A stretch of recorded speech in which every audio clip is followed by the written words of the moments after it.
they'll say, well, they'll have a target goal. Like they'll say, I came in with 5,000 and my target goal is 20%. So it will be a profit of 1,000. So once they hit their quote unquote profit, they'll leave the table even though they are on a streak. That should not be your mentality. As long as you at a table that you feel like you're the better player, yeah, you don't want to leave. As soon as you feel like you're the worst player, then yeah, you shouldn't stay there. If you're attached to money, don't play poker because you're never going to always 100% win. As soon as I lost like the most money I ever lost in my life playing poker, and I did that multiple times. How much have you lost?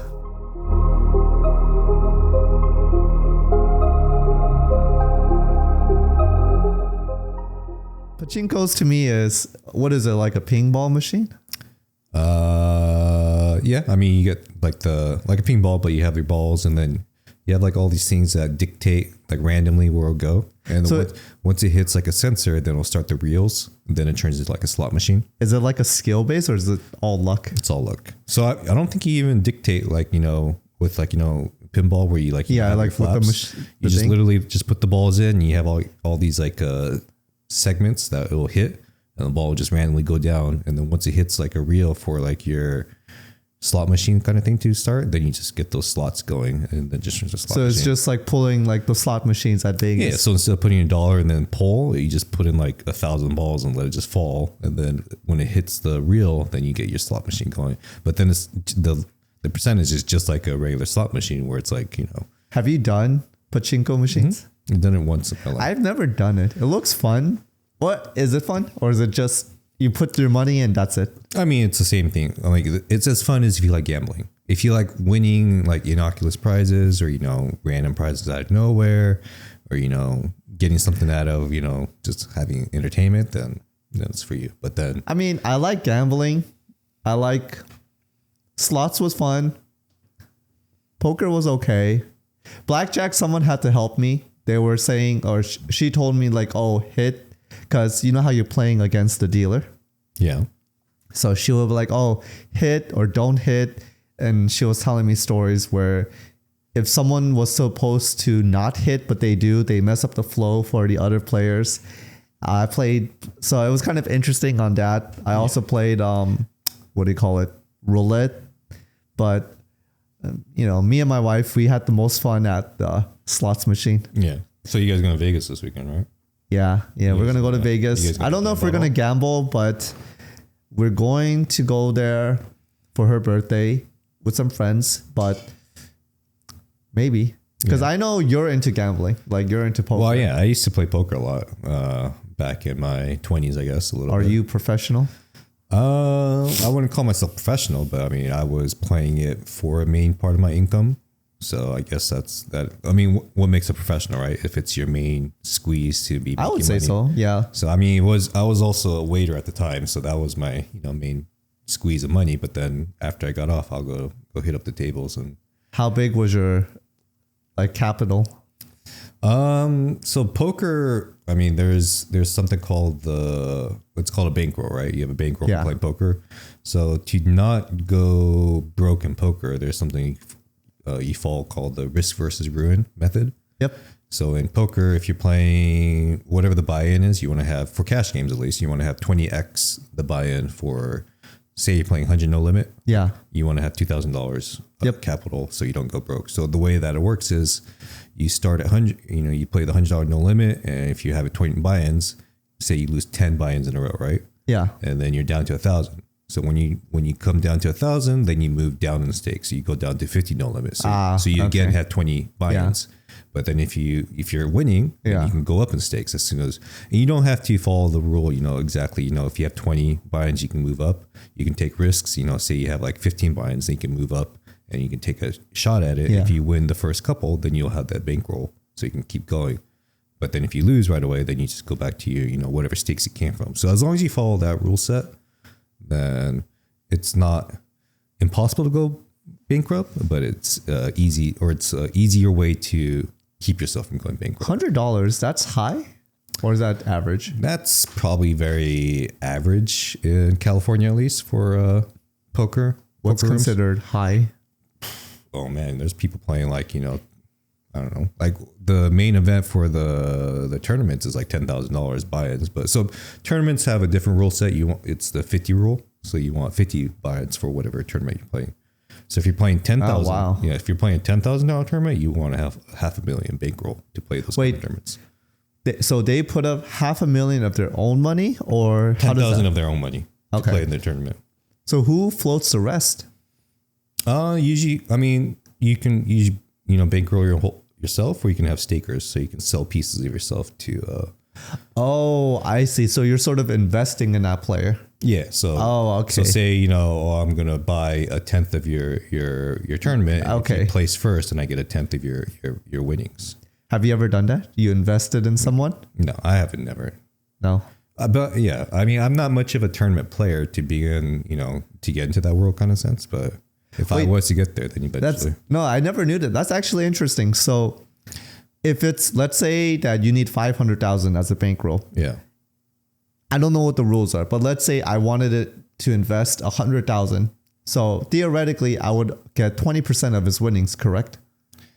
I mean, you don't usually invest that way, like saying, 100,000. You just invest per that tournament is. So if it's a $10,000 tournament, you want to buy a piece, so you maybe invest $1,000 and you get 10% of their winnings. Okay. But usually people sell very small percentages, like 1% or 2% of themselves. They don't sell like, I see. I mean, they can go 50-50, but then there's, I think one of the major scandals that happened there was Jamie Gold was a tournament winner. He like went 50-50 with and he was like a director or something coming out of Hollywood. And he had like a buddy that said, I'll go 50-50 with you. And he ended up winning the tournament. And he went back on his deal and said, what are you talking about, kind of thing. So but wouldn't that be in writing, or wouldn't that be generally, but that's why you don't have that high, that much of a stake bought out by somebody else, unless you are really going to. So Jamie had someone bankrolling him 50%. Correct. So literally it's like a joint venture. He won, but he decided to last minute, or after the fact that he won, he said, okay, I'm not going to give you your percentage of the winnings, but here's your money back.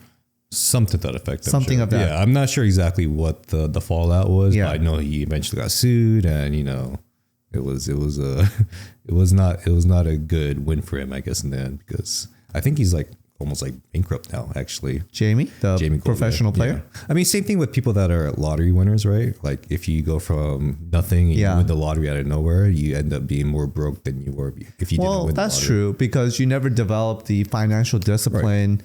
Same thing with poker big tournament winners. You go from making nothing to all of a sudden a millionaire, and then you start playing all these big tournaments because you have all this capital all of a sudden, and then they're not as lucky as they were in that one tournament that they won all this money. Well, that's true. So I mean, they're trying to catch up to all those losses, or all those high wins and stuff like that. So can people make a consistent living from it, or is it something you do if you're truly talented?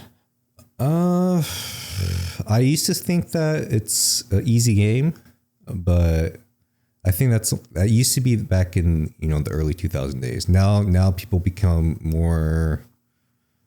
I mean, the game always evolves, right? So now there's a larger pool of players that know how to play, so it's harder to take money from other players. So what changed?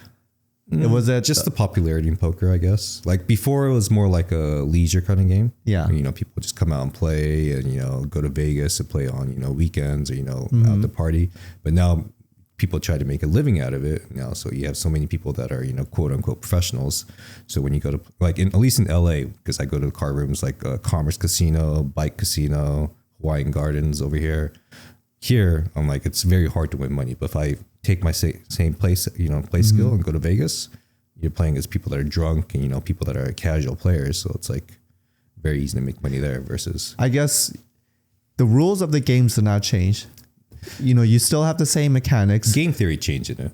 Like the rules of the poker is always the same. But then how to, where it's optimal to 3-bet, re-raise the player, or optimal to, fold, versus, Do you have an example of like when you were playing till now, like what's the one major game change that made it more difficult? More bluffing, I guess, nowadays versus back in the day. Like back in the day, people played more straightforward, so it was very easy to read other players. Versus nowadays, where people are just mixing in so many games and different ways of playing that unless you have tens of hundreds of hours of playtime with that player, then and if that person's competent, then it's very hard to read how that player plays. Okay, so it's becoming more. Would you say? A mental and psychological tactics? I mean, it's always been a mental and psychological tactic, but maybe more so. I mean, it's definitely a more refined game, so you have to actually be at the top of the game to make money nowadays versus 20 years ago when I first started. So when you were playing... It's been about 20 years since I played. 20 years ago. So how much were you consistently winning? I mean, I wasn't playing the big stakes to be making that much kind of money, but I was a consistent winner. Yeah, at least in the cash games. In tournaments, hard to make money just because it's like I think you want to be around the 12% ROI kind of thing. Like if you enter a tournament, if you're cashing out at least 10 to 12% of the times, then you're sort of in the good range. But that's if you came in with 10 grand, 1 out of 10 tournaments, if you're cashing, then you're on the good range, but that sounds like a very low number, right? Versus cash games, you want to be, almost 50-50, winning and losing to be profitable. But okay. So a good night for you is if you came in with 5 grand and you left for the day or for the night with, let's say, $1,500 in profit, that would be a good night. Yeah, I mean, any night where you're in the profit, that's a good night because it's not guaranteed that you're always winning. But it's so poker is never like a one session kind of thing. Like you never want to take it in as, I want to make this amount of profit today. It's always a continuous game. So even if you're down for the day, you want to be playing your optimal way. You don't want to be tilted. So you don't want to be chasing losses, what I'm trying to say. So do you have an optimal time, like 3 hours a session, 4 hours, 5 hours, or however long as there's players at the table that you feel you're better with, then that's the optimal session for you. Because I know some people, they'll say, well, they'll have a target goal. Like they'll say, I came in with 5,000 and my target goal is 20%. So it will be a profit of 1,000. So once they hit their quote unquote profit, they'll leave the table even though they are on a streak. That should not be your mentality. Because if you're leaving a good table that has weak players out there, you don't want to get up. Interesting. Yeah. So your table is always dynamic. So, dynamic in the sense of different players always sitting there, it's not always going to be, the same player you're playing against. So as long as you at a table that you feel like you're the better player, you don't want to leave.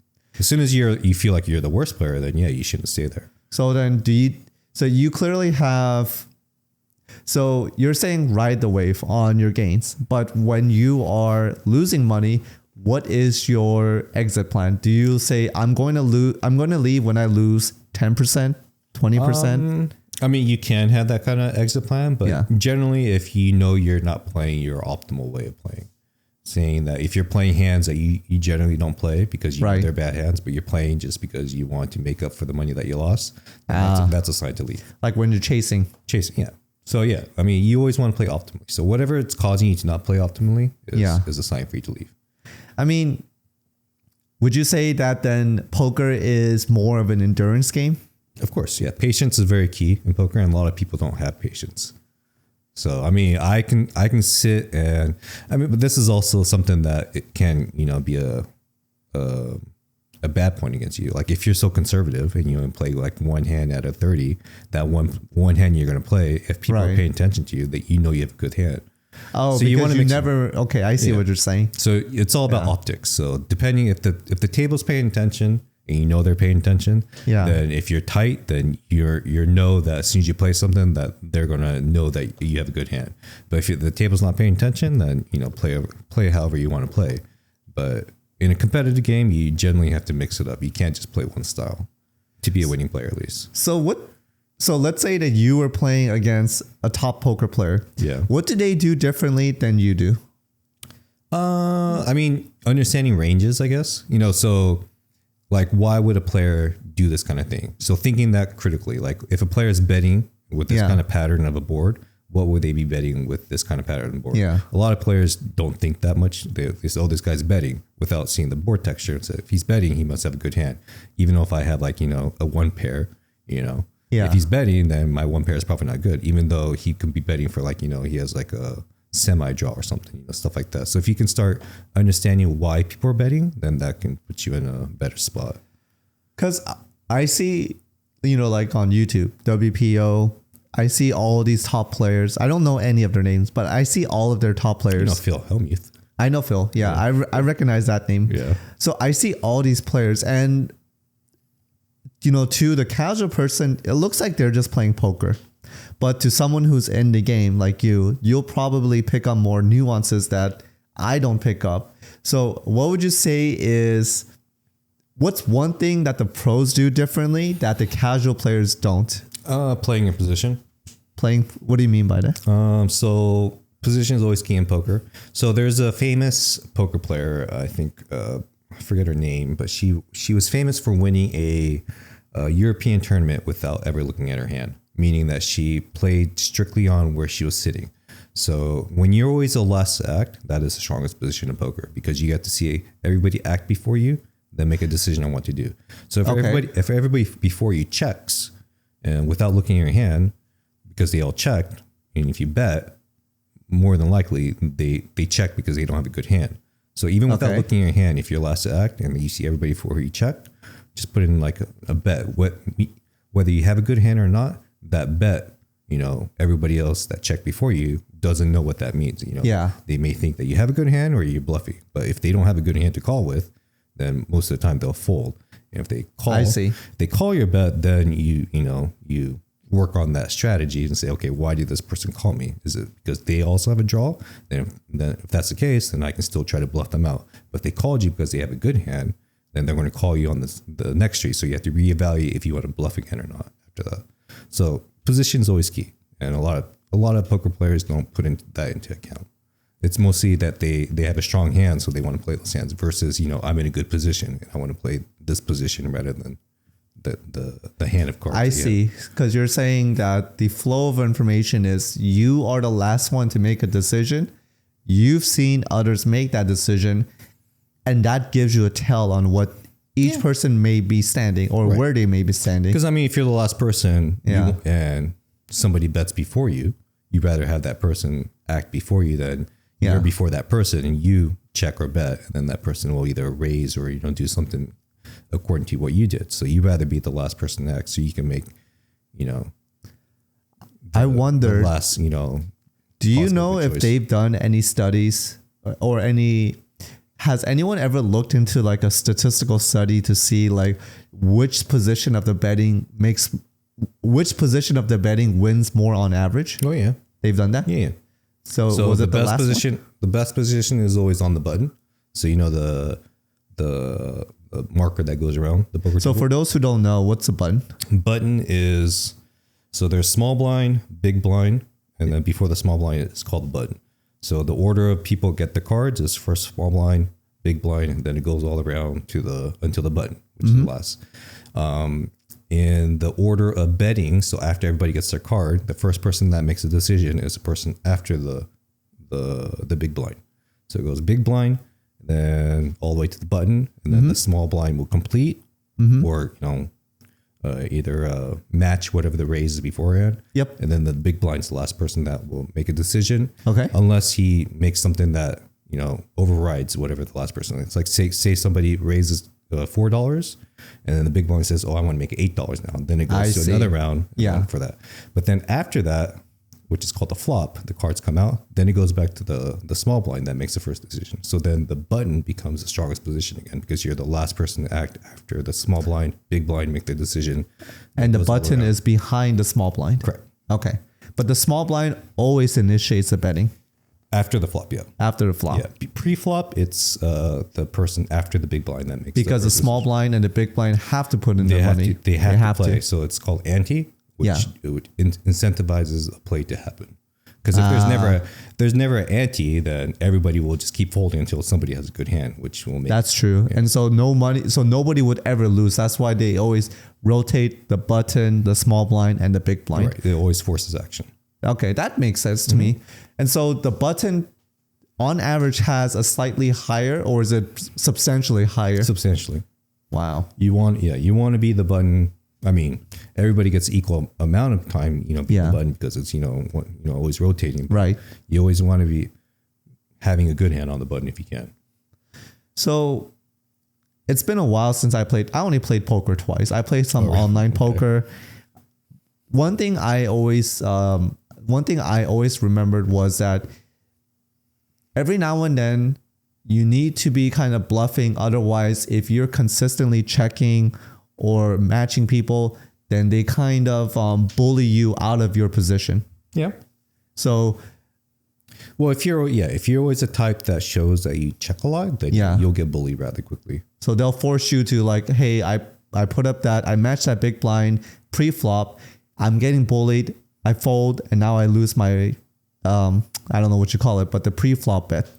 So in those type of situations, would you say that it's more advisable every now and then, even though you don't have a good hand, to just kind of rock the boat and raise the stakes a little bit?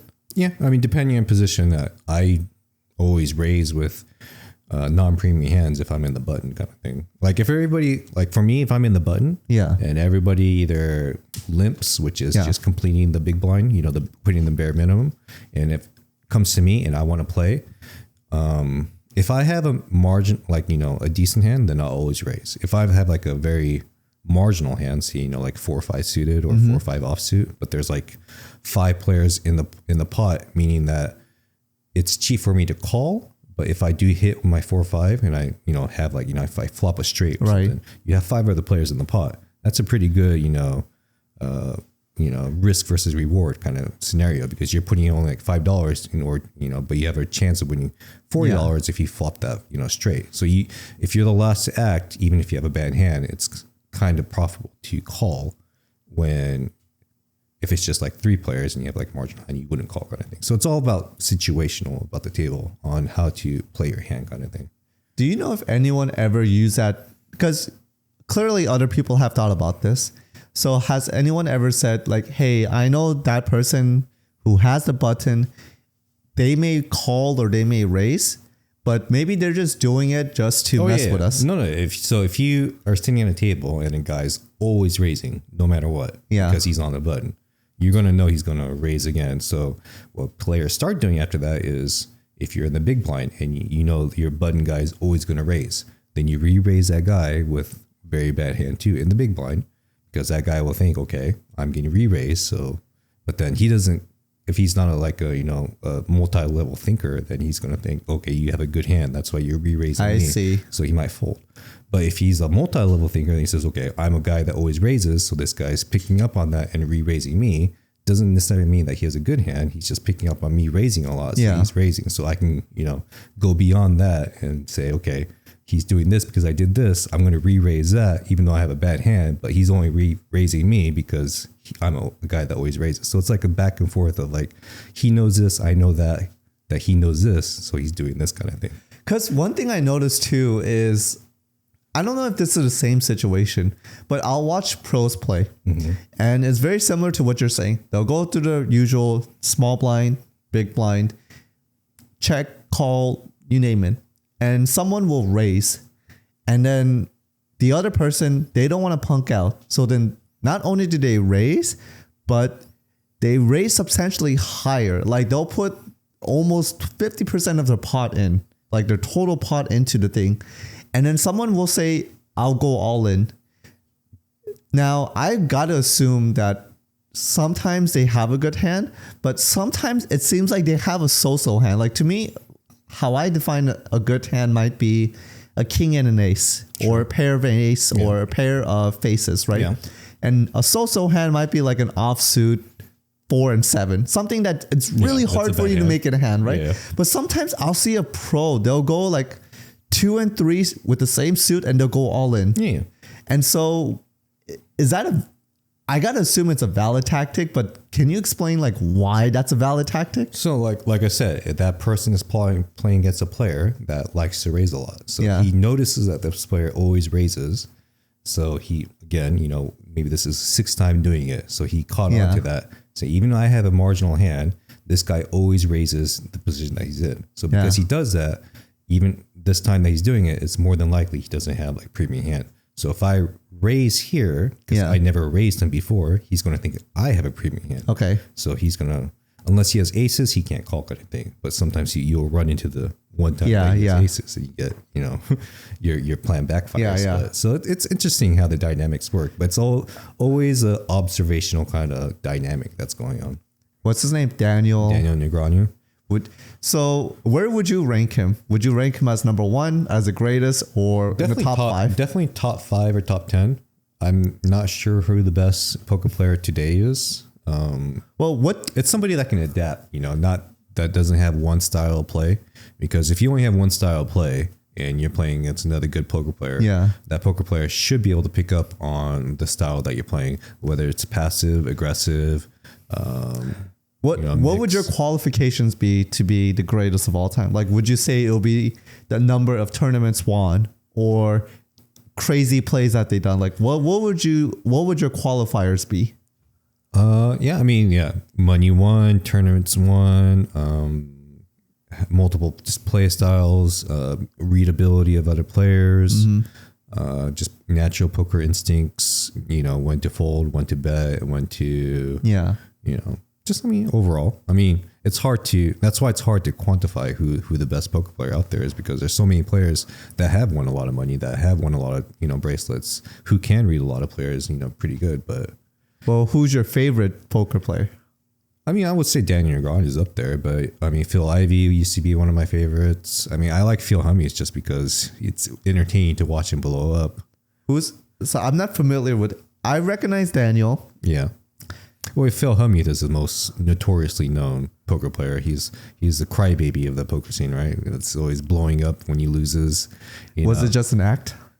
Or I think it's half and half an act. His ego is high, but he also knows his tantrums, gets a lot of publicity. Yeah. Whether that's, good or bad for him, but publicity is publicity. So, he's trying to sell himself, I wonder if, that saying, like, where all these like professional athletes, like, they make $1 million from playing the sport, but they make their real wealth from like sponsorships and contracts. So poker players too. All their money is made from sponsors.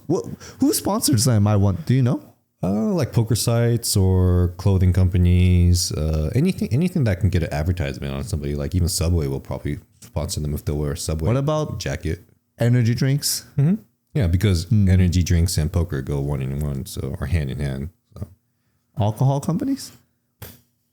I'm not sure if I've seen alcohol companies supposed to sponsor. I can see Monster. I wouldn't like Budweiser. I wouldn't like, because they sponsor like NASCAR and stuff like that, right? So I can see them also sponsoring like poker, because poker is a leisure sport. A lot of people are drinking while they're playing poker. Man, I can't. I always kind of like nerd out on the economics of this, but I wonder. Sure, you might have the highest grossing poker player, but do you know who the wealthiest poker player is?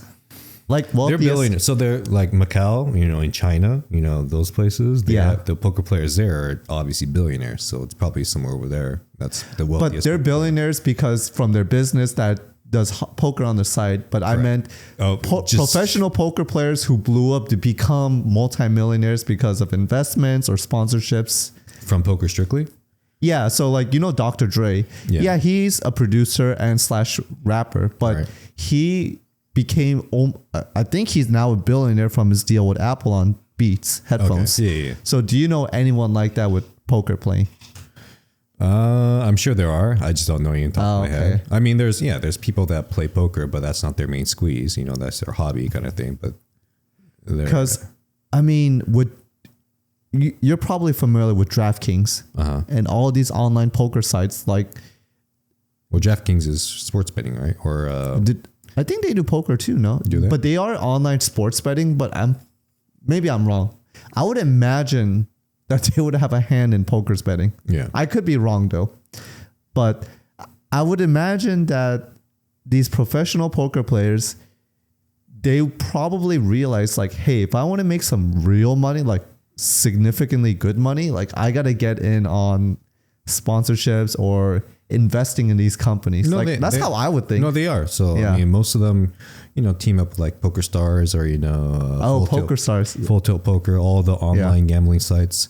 But I mean, that used to be the golden age of poker, like beginning 2000s, up until maybe like 2010, 2012-ish kind of era. But online, so what happened was notoriously with Poker Stars and Full Tilt Poker is that they were stealing money or somehow, like all the sponsors from the sites that, the professional pokers, the players that I forget what the exact scandal was, but something happened where you couldn't trust, Full Tilt Poker anymore. As in the customers? Customers, yeah. So they're not Full Tilt Poker, but there's another site, I forget what it was called, but there was a player on there that turned out to be a super user, meaning that it was an account that can see everybody else's whole cards. So this player, entered a tournament, and he wasn't very shy about hiding his play style. So what he will do, since he can see everybody's cards, is if he's playing against, even if he didn't have good hand, he can see other players don't have good hand, right? So if he bets aggressively into a hand, knowing the other player doesn't have good hand, they'll fold naturally. So he was making all these weird betting patterns and stuff like that. Eventually he got caught because he was like, I think one of the hands was he like called somebody that had like a 10 high, and he called with a jack high. But for all of his tournament life, calling with a jack high, which you'll never do unless the other guy has a worse hand than you. Right. So he ended up doing that, and he eventually got caught. And so I think they eventually went through all the logs and caught this guy. But the fact that this player existed, it put a huge detriment in the trust of online poker sites. Did they find out how he had access? I'm sure they did eventually, but I mean, this is just scratching the surface of cheating that happens in the poker world. So another famous incident was a guy named Mike Postel, I think it was his name was. So this happened at an actual card room, to the point. So how card rooms nowadays, to televise it, they have readers that can see what everyone's whole cards are. How WSOP, the way you watch it, you don't want to watch a WSOP poker tournament on TV without seeing the whole cards, right? Because you're just watching in the dark. But when you see the poker cards, the hand, then it makes it more entertaining. So this guy, I guess he had an insider at this card room that he was playing at, that was feeding him all the information of everybody's cards at the table.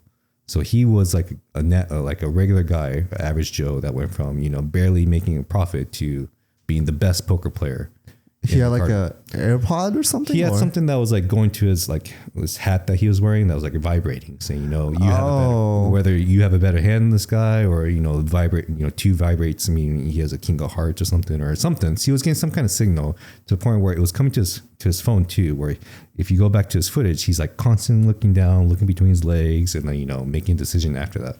But people didn't know he was cheating. So everybody thought he was like the greatest poker player until he got caught.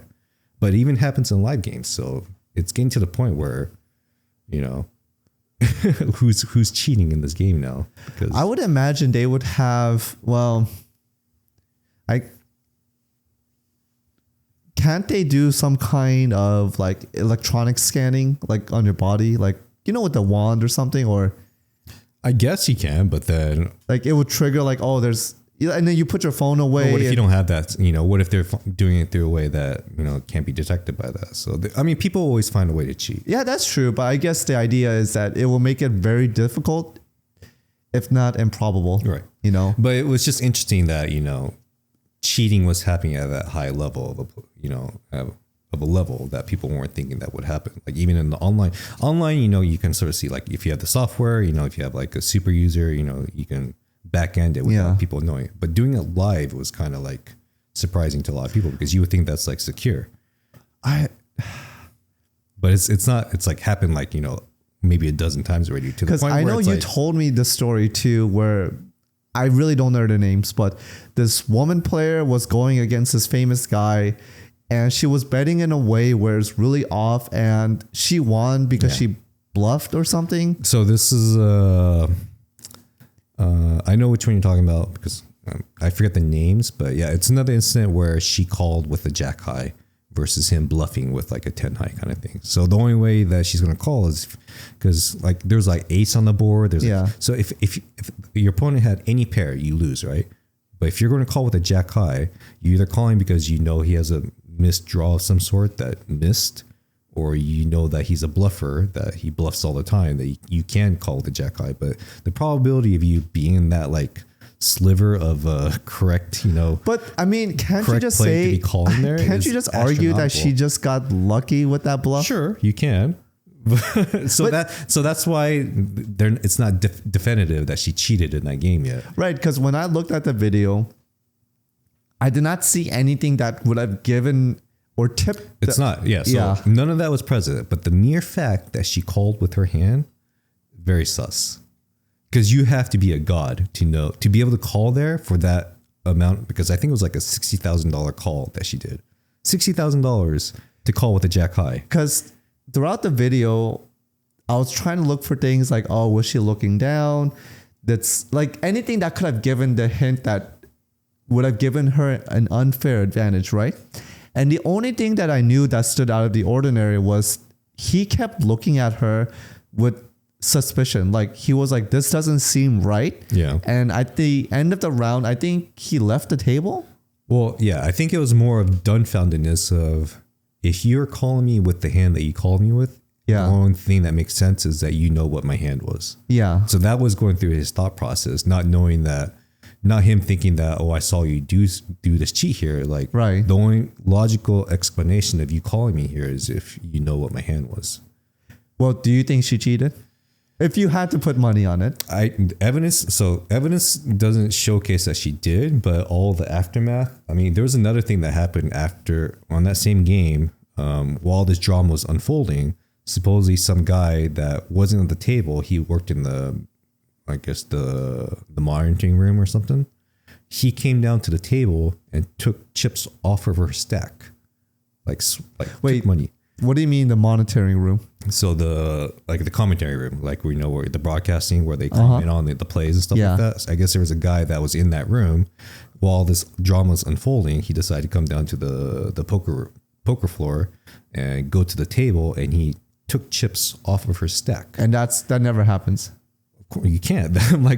like no authorized person should be able to touch anybody else's stack. But the fact that he did it so brazenly without, thinking that he's going to get caught, it must be because he had it, or people are speculating he has some kind of deal with her. So he was her.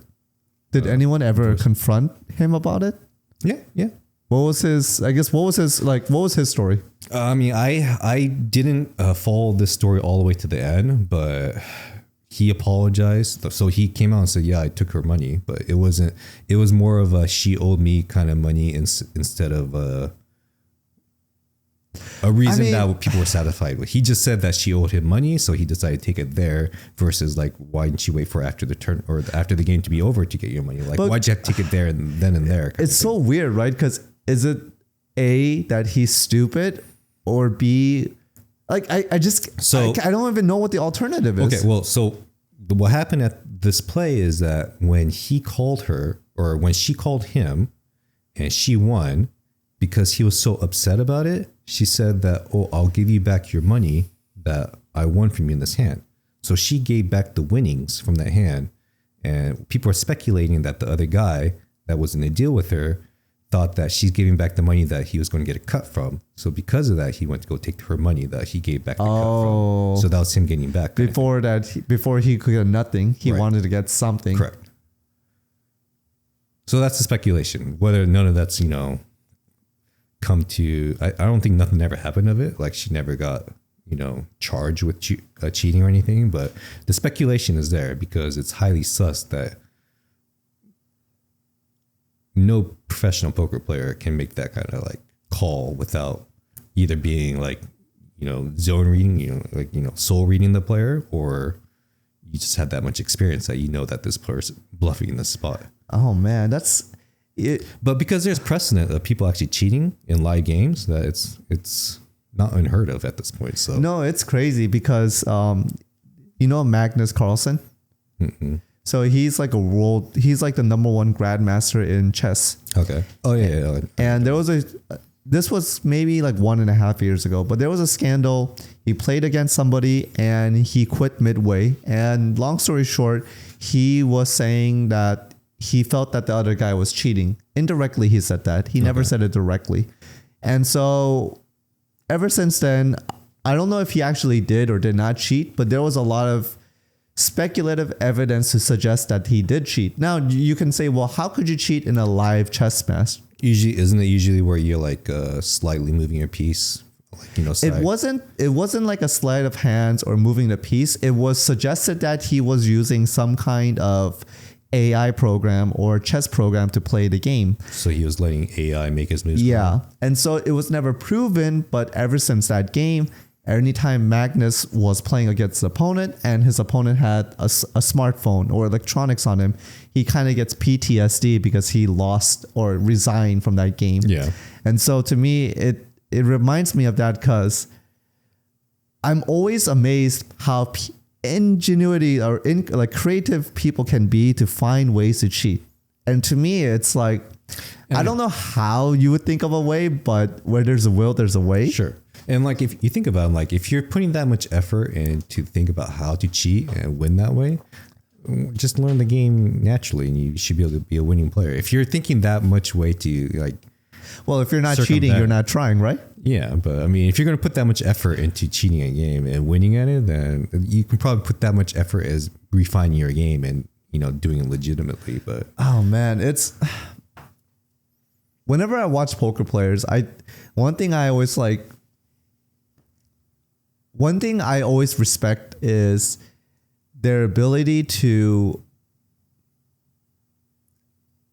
in that moment, when someone calls you or they raise you or they go all in, right?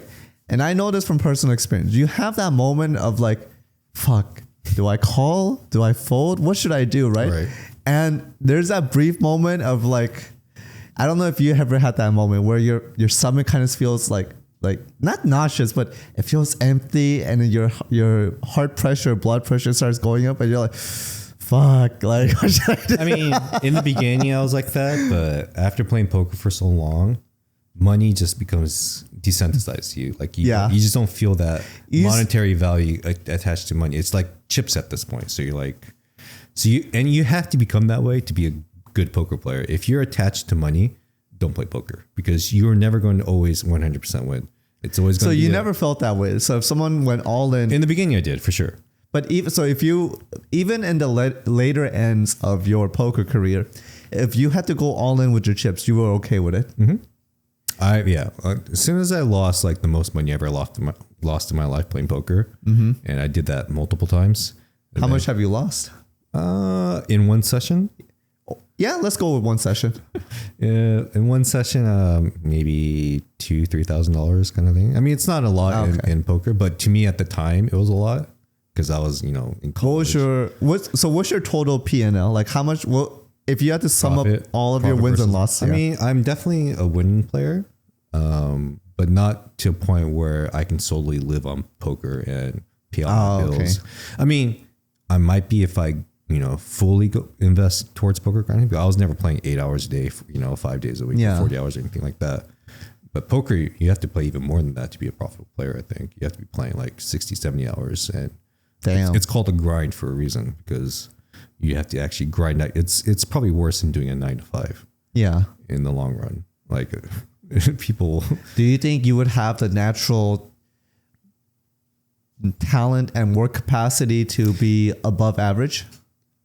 To make a consistent living off of it. If you can make a living in poker, then you probably can become a CEO in any other company. So you think there are easier paths? Yeah, there is. Definitely. Okay. They say it's an easy way to make a hard living, is what they call it. Easy way to make a hard. Okay, yeah, I could see that slogan. Yeah. Because nothing's ever guaranteed when you're a poker player. Like at least when you're doing a 9 to 5, you know what your paycheck is going to be. You know how much you're going to make every 2 weeks or 1 week or whatever. Poker, you can have like a winning session, 3-day session, and then lose it all on your 4th day, and be back to like square one or even the negative. And then it's all about that, ups, valleys, and peaks, and in the poker world. So you just have to, as long as you have your trajectory, your graph going to a upward trajectory, then you're fine. But you can't let your dips, put you on tilt, and then you just play badly after that. So it's one session is what poker is. So let's say that you were to go back to your 20s and knowing what you know now, and you were to restart your poker career, what would be the biggest things that you tell yourself, your younger self? Like, would you tell that person, I want you to practice more. I want you to be detached from the money idea. Like, what lessons would you give to younger David? It's not as glamorous as you thought it was when you're in your 20s, but to refine my game, I don't know. I mean, poker has evolved so much from when I played to what it is today that whatever advice I give myself today to 20 years, like in 30 years, it'll be different advice again. So, I mean, don't be attached with money. Don't play with emotions. If you lose that day, tomorrow's another day kind of thing. So don't chase your losses. Find a table that you're not the weakest player, Yeah. So, I mean, if I had to choose where to play poker, Vegas, like I said, Vegas would be the best place because all the tourists come there. People are playing more leisurely. People are not trying there to be, grinding it out as, you're playing in California kind of. So if you're trying to make a profit, play poker in Vegas. But do they have different rules, like tables at California versus tables at Vegas? So in poker, there's something called rake at a table. So rake is how much money they take in per hand from all the players pulled together. So depending on where you're playing at, the rakes are different. So you always want to find a place that has the smallest amount of rake that they take in, meaning that the higher the rake is, that much more you have to be profitable to come out even in the end or be a profitable player. So, what's the standard? Forget what the standard. At least when you were playing.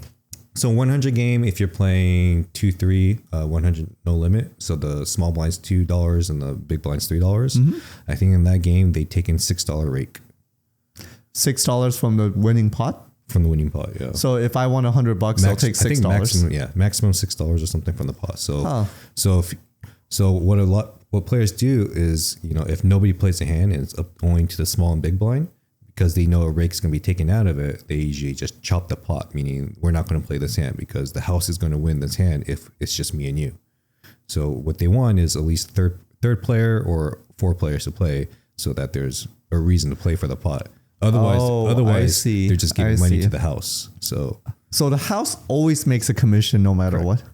So they don't even care. As long as the rounds are going, they will always make money. They just want players. So the true winners are the casinos. Always. House always wins. No matter what.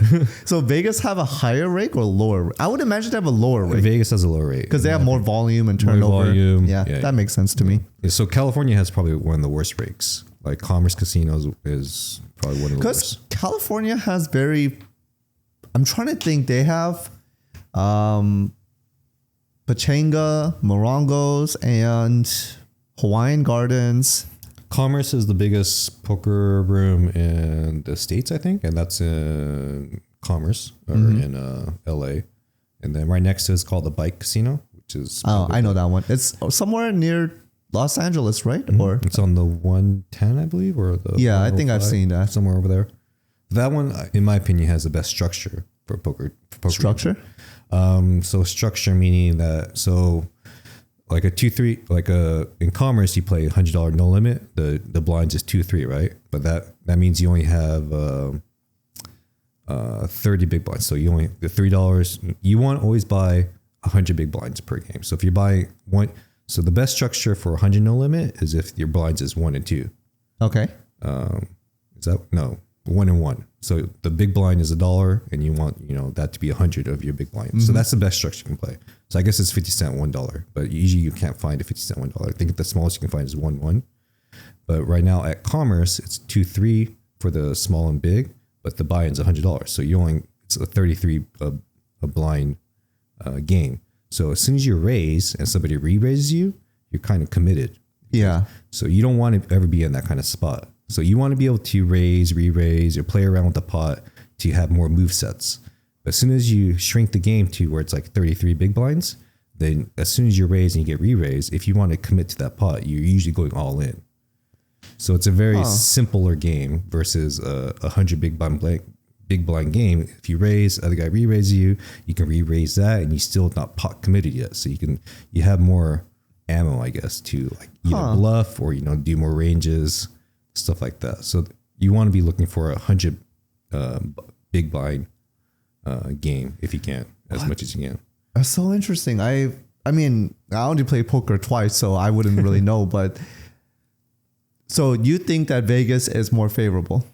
Mm-hmm. Well, like I said, only because you have weaker players there. People are there just for vacation. They just want to play poker because they never played poker before. Like someone like you will play in Vegas versus playing in That's true, because I would never go to my local casinos because... Have you played live poker before? I played live poker once. Was that in Vegas? No, I went to... Do you know that club that's 18 years and above? I think it's called Morongos. Mm-hmm. I went to Morongos.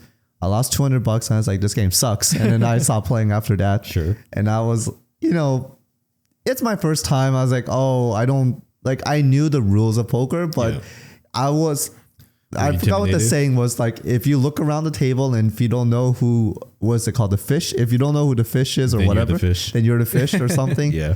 I forgot the saying exactly, but I was clearly the weak player. If you can't spot the fish, then you're the fish. Yeah. I was clearly the loser in that table. I was like, You lost $200. I lost $200. I was like, it quick or?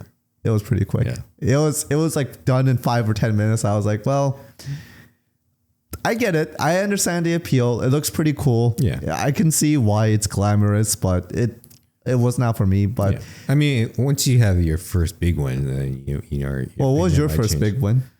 Well, I've always been a gambler ever since I was a kid, so it wasn't a big win or anything that got me into poker. It was just more of it's in your Japanese blood, huh? The gacha machines. Yeah, like the gacha machines or like the natural gambling they have over there. But I mean, I'm always a math person as well too, so I always was interested in the probability aspect of poker. Like, so what was your first gambling experience? Blackjack. Blackjack. And that was also at an Indian casino too when I was 18. But you like poker more than blackjack? Yeah. You have more control over the game. I mean, because in poker you're playing against other players, in blackjack you're playing against the dealer, right? Right. I've always wanted to take money from the players kind of thing. And I've always been more of a tournament player too versus a cash, or I enjoy tournament plays over cash plays because you can win more for your buy-in, but then you can stretch your money out more too. Like say if you buy in like a $30 to $50 poker a tournament, it can last you maybe like 8 hours versus if you buy in like a $50 cash game, as soon as you lose that $50, if you don't buy in again, then So you went from you went from blackjack, then you went to poker?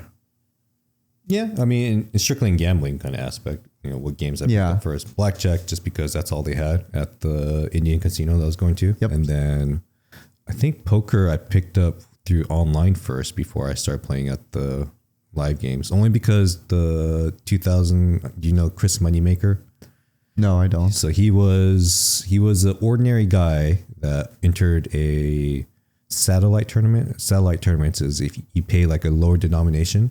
Say the $10,000 buy-in for the main event is the $10,000, right? So satellite tournament, you can buy in for like, I think he bought in for like a $10 tournament. And he won that one. And then if you win that one, you get put into another tier tournament. Oh, so I see. He kept winning from those tournaments and eventually got into the main event. And he also won the main event. So he's like, and his last name is Moneymaker. So it was like a kind of like a Cinderella story for nobody that, barely plays poker, that, only paid $10 to get into, a satellite tournament. Right. Worked his way up, won the main event, and became a millionaire. So that was like the poker dream. So everybody saw that happen in 2000, and including me. And then did that tickle your pickle? Tickled my pickle. Started playing online tournaments, and then eventually from there transitioned to live. Is poker. Is that why you thought it was very glamorous? Because you saw Chris Moneymaker. Mm-hmm. It was a very, like I said, get rich quick, kind of like thought process. But I also like, the nature of gambling. So it was right up my alley.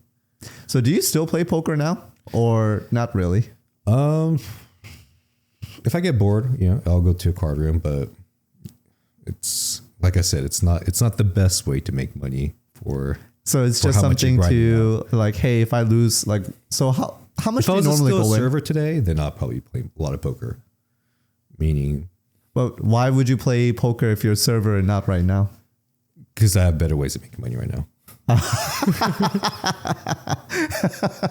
So as a server, I was capped. So I was always looking for that. When you're a server, you were desperate to make that cash. I was still trying to get out of that hole. Yeah. So. Oh man, I've been there. Don't worry, I've been there. I mean, I eventually want to go back into poker. But as a hobby. As a hobby, and because I have more capital to work with, I can actually play higher tier tournaments. So how much would you play with today? Like, if you were to go in tomorrow and say, hey, I want to play poker, would you go in with $10,000? Yeah. I mean, I'll probably crack, have a bankroll about 10,000 and then go, play the cash games around that versus, I mean, like I said, when I was playing the $100 no limit cash games, I had about $2,000 bankroll. And that was a lot of money for me around that time. So if I lost that, then I was going to be very devastated. But today, if I lose, $2,000 to $10,000, I can make that back. So it's not. So now today you need the equivalent would be like 30,000. If I wanted to go that same kind of range, kind of like for what I was playing back in the day, but not necessarily. I mean, but I'll be comfortable playing, $10,000 and losing it today than I was. Yeah, but that's no fun. You got to go bigger. Sure. I mean, you go 30,000, get a little sweat, get your heart raised up. Right. I mean, I've been there. I know what that feels like. Well, where have you been in that? No, because when you're talking about gambling, because I've done like stock trading and options. Okay. And so it was a very long period of degeneracy. It was a very long period of degeneracy.